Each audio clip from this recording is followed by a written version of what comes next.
ભારત માતા કી વંદે માતરમ।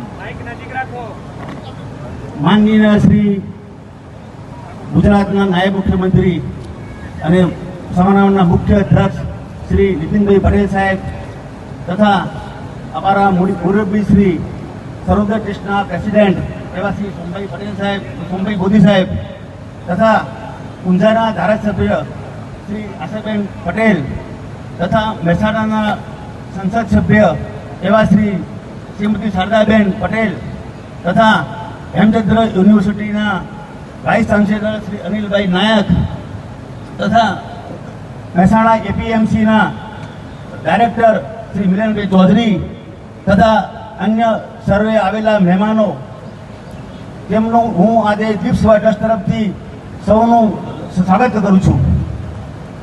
હવે મારે આપને જણાવવું પડશે કે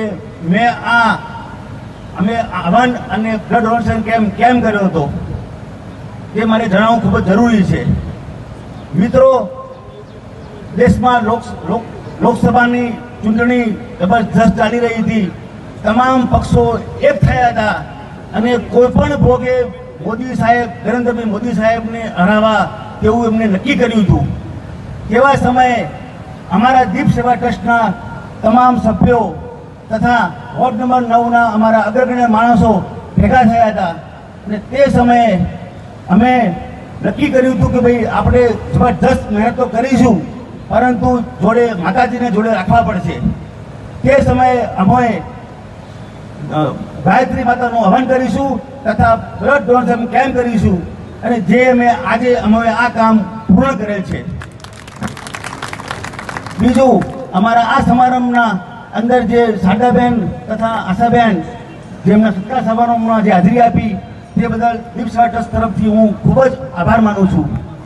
મારે ખાસ તો એ કહેવું છે કે આપણા મહેસાણા શહેરનું ગૌરવ કહેવાય, આપણને આવા પાવરહાઉસ લીડર અને પ્રમાણિક એવા શ્રી નીતિનભાઈ પટેલ આપણને મળ્યા છે, જેમને ખરેખર આપણા શહેરના માટે કરોડો રૂપિયાની સરકારમાંથી ગ્રાન્ટો લાવીને અને વિકાસના કામો તેમને કર્યા છે અને અત્યારે બીજા અન્ય કેટલી ગ્રાન્ટો આવી રહી છે અને જે વિકાસના કામો થવાના છે।